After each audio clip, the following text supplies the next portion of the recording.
بسم اللہ الرحمن الرحیم۔ السلام علیکم پیارے دوستو، آج کی یہ ویڈیو شب بارات کے بارے میں بہت ہی خاص ویڈیو ہونے والی ہے۔ پیارے دوستو، شب بارات کی ایک رات ایسی ہے جس رات کے اندر انسانی زندگیوں کے بارے میں بہت ہی امپورٹنٹ اور خاص فیصلے کیے جائیں گے، جیسے کہ کون مرے گا اور کون جیے گا اور کون اس دنیا میں ایک نئی زندگی کی شروعات کرے گا، کون اس دنیا کو چھوڑ کر اس دنیا کو الوداع کہے گا، کون غریب سے امیر بن جائے گا اور کس کی زندگی میں آفت شروع ہونے والی ہے اور کن لوگوں کے نام مردہ لوگوں کی لسٹ میں لکھ دیے جائیں گے۔ پیارے دوستو، آج کی اس ویڈیو میں ہم آپ کو بتائیں گے کہ شب بارات کی حقیقت کیا ہے، اس رات میں نامہ اعمال کیوں بدل دیے جاتے ہیں اور اس رات میں انسانوں کے بارے میں کون کون سے خاص فیصلے کیے جاتے ہیں، اور اگر خدا نہ خواستہ ہمارا نام بھی مردہ لوگوں کی لسٹ میں لکھ چکا ہو تو ہمیں کیا کرنا چاہیے، اس رات کتنے لوگوں کی مغفرت کی جاتی ہے یعنی کہ چھٹکارا مل جاتا ہے، اور اس رات کون سے وہ بدنصیب لوگ ہیں جن کی مغفرت نہیں کی جاتی، اور حضور صلی اللہ تعالی علیہ وسلم نے اس رات کون کون سے کام کرنے کا ارشاد فرمایا اور ضرورت کے حساب سے مسلمان لوگوں کو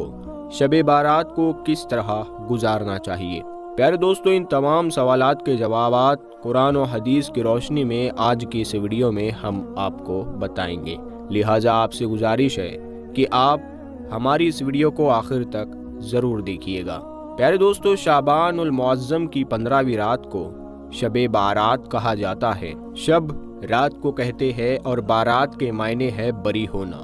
کیونکہ اس رات کو مسلمان توبہ کر کے اور اللہ تبارک و تعالیٰ کی بارگاہ میں اپنے گناہوں کی معافی مانگا کرتے ہیں اور اللہ تبارک و تعالیٰ کی بارگاہ میں اپنے گناہوں کو چھوڑنے کا دعویٰ کرتے ہیں، تو اللہ تبارک و تعالیٰ اپنی رحمت کے صدقے بے شمار مسلمانوں کو جہنم سے نجات یعنی رہا کر دے گا۔ اسی لیے اس رات کو شب بارات کہتے ہیں۔ حضرت عطا بن یاسار رضی اللہ تعالی عنہ بیان فرماتے ہیں کہ لیلۃ القدر کے بعد شعبان کی 15ویں رات سب سے افضل یعنی بہترین رات ہے۔ پیارے دوستو، آپ کو بتاتے چلے کہ شب بارات فرشتوں کے لیے اللہ تبارک و تعالی نے عید کا دن طے کر دیا ہے، جس طرح کہ اللہ تبارک و تعالی نے زمین پر رہنے والے انسانوں کو 2 عیدیں عطا فرمائی، اسی طرح اللہ تبارک و تعالی نے آسمان والوں کے لیے بھی 2 عیدیں طے کر رکھی ہیں، ایک شب بارات اور دوسری شب قدر۔ انسان چونکہ یہ دونوں عیدیں دین کو مناتے ہیں، جبکہ فرشتے یہ دونوں عیدیں رات کو مناتے ہیں۔ اللہ تبارک و تعالی نے ان دونوں راتوں کو فرشتوں کے لیے عید اس لیے طے کیا ہے کیونکہ انسان رات کو سو جاتا ہے جبکہ فرشتے رات کو نہیں سوتے، اور وہ ہر وقت اللہ تبارک و تعالیٰ کی عبادت میں بزی رہتے ہیں۔ پیارے دوستو، شب بارات کے بارے میں اللہ تبارک و تعالیٰ قرآن پاک میں ارشاد فرماتا ہے کہ قسم ہے اس روشن کتاب کی، بے شک ہم نے اسے برکت والی رات میں اتارا، بے شک ہم ڈر سنانے والے ہیں، اس میں بانٹ دیا جاتا ہے ہر حکمت والا کام۔ اس آیت کریمہ کے تفسیر میں یعنی ایکسپلینیشن میں مفسرین لکھتے ہیں کہ اس شب کا مطلب شب قدر یا شب بارات ہے، اور حضرت اکرمہ رضی اللہ تعالیٰ عنہ اور دوسرے مفسرین بیان کرتے ہیں کہ لیلۃ القدر مبارکہ کا مطلب ہی شب بارات ہے۔ پیارے دوستو، اس رات کے اندر ان تمام لوگوں کی فہرست یعنی لسٹ تیار کی جاتی ہے جو اس دنیا کے اندر زندہ رہنے والے ہوں گے اور جو اس سال کے اندر مرنے والے ہوں گے اور جو حج کرنے والے ہوں گے، ان تمام لوگوں کے نام اس لسٹ کے اندر لکھ دیے جاتے ہیں۔ اس لسٹ میں درج ہونے والے ہر حکم کو ماننے میں ذرہ برابر بھی کمی نہیں کی جاتی۔ حضرت عائشہ صدیقہ رضی اللہ تعالی عنہا بیان فرماتی ہے کہ رسول اکرم صلی اللہ تعالی علیہ وسلم نے ارشاد فرمایا، کیا تم جانتی ہو کہ شعبان کی 15ویں شب میں کیا ہوتا ہے؟ تو حضرت عائشہ صدیقہ رضی اللہ تعالی عنہا نے عرض کیا، یا رسول اللہ صلی اللہ تعالی علیہ وسلم، آپ ہی ارشاد فرما دیجئے۔ تو نبی کریم صلی اللہ تعالی علیہ وسلم نے ارشاد فرمایا، آنے والے سال میں جتنے بھی پیدا ہونے والے ہوتے ہیں وہ اس رات میں لکھ دیے جاتے ہیں،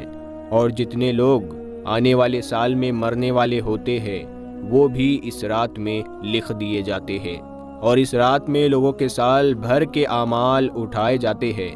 اور اس رات لوگوں کا رزق طے کیا جاتا ہے اور رزق اتارا جاتا ہے۔ حضرت عطا بن سار رضی اللہ تعالی عنہ بیان فرماتے ہیں کہ شعبان کی 15ویں رات اللہ تبارک و تعالی ملک الموت کو ایک فہرست یعنی لسٹ دے کر حکم فرماتا ہے کہ جن جن لوگوں کے نام اس لسٹ میں لکھے ہیں ان کی روحوں کو آئندہ سال مقررہ وقتوں پر یعنی طے کیے گئے وقتوں پر قبضہ کرنا ہے۔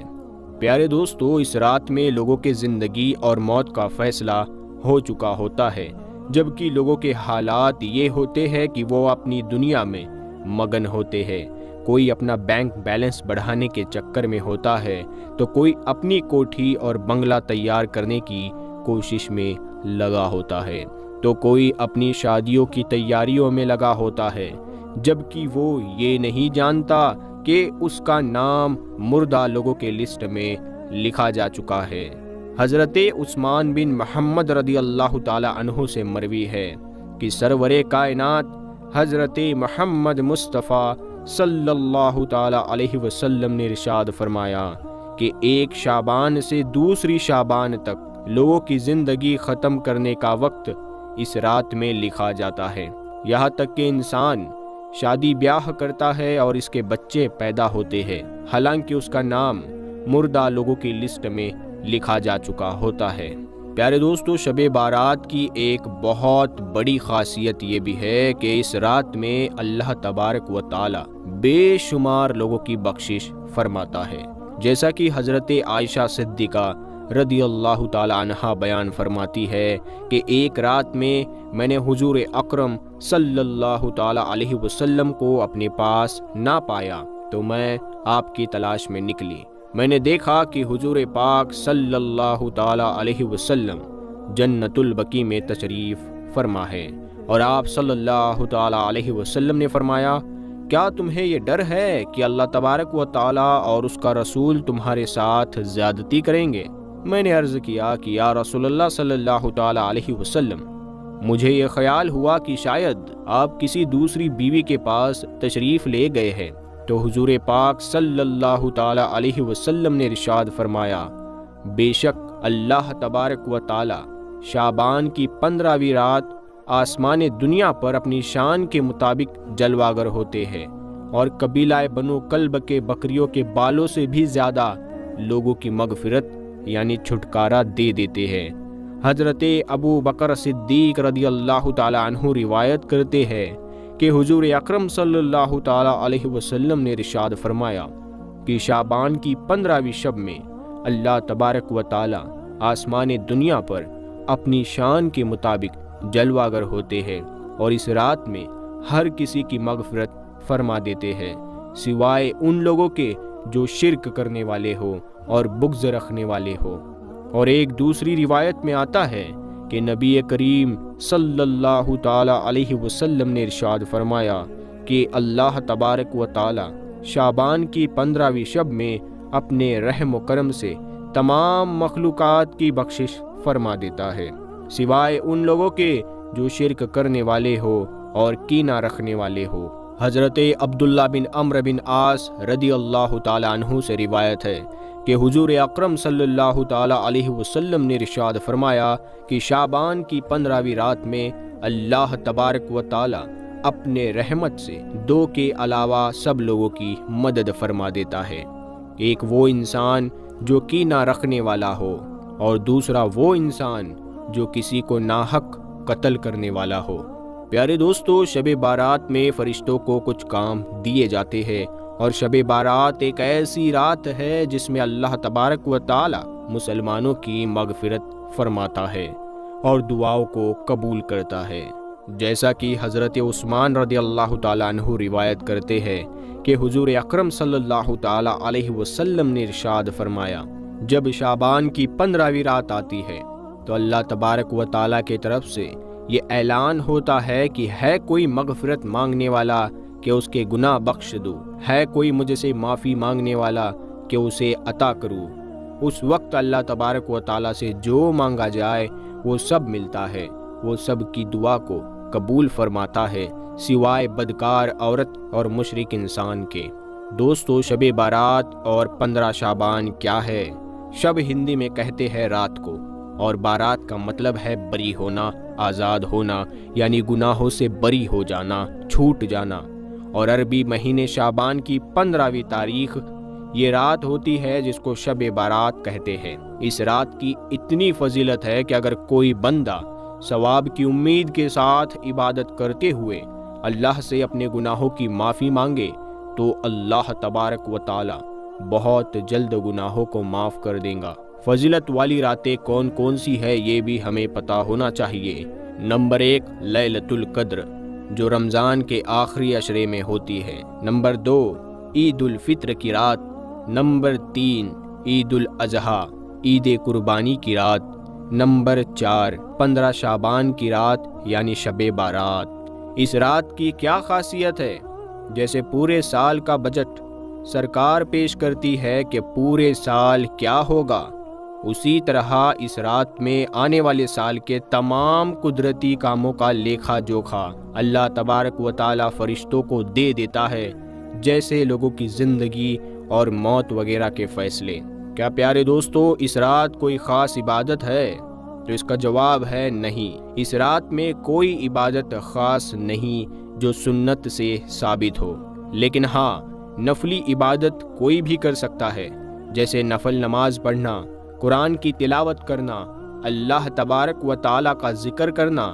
دعا کرنا، کیونکہ یہ رات بخشش کی رات ہے، اسی لیے اللہ کے سامنے اپنے گناہوں کی معافی ضرور مانگنی چاہیے۔ دوستو، کیا اس رات میں صلاۃ التسبیح پڑھنا ضروری ہے؟ تو اس کا جواب ہے نہیں۔ جیسا کہ ہم نے آپ کو بتایا اس رات میں کوئی عبادت خاص نہیں ہے، لیکن ہاں نفلی عبادت جو بھی چاہے کر سکتے ہیں۔ جہاں تک صلاۃ التسبیح کی بات ہے تو یہ نماز نفل ہے اور فضیلت والی ہے، آپ چاہے تو پڑھ لے، کیونکہ اس نماز کی اتنی فضیلت ہے کہ اس کو صرف اسی رات میں نہیں بلکہ پورے سال میں کئی بار پڑھنا چاہیے۔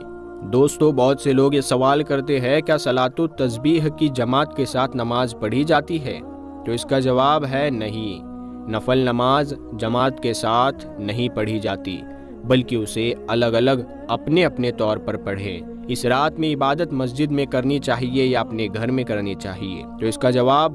ہمارے نبی صلی اللہ تعالیٰ علیہ وسلم نے فرمایا کہ اپنے گھروں کو قبرستان نہ بناؤ۔ مطلب یہ ہے کہ فرض نمازوں کے علاوہ نفل، سنتوں اور ذکر سے اپنے گھر کو منور اور روشن کرو۔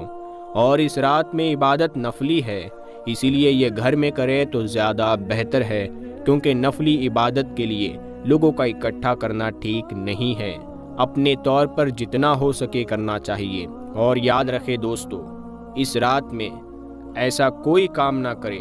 جس سے آپ کے نامہ اعمال میں گناہ لکھے جائے، جس سے اللہ تبارک و تعالیٰ آپ سے ناراض ہو جائے،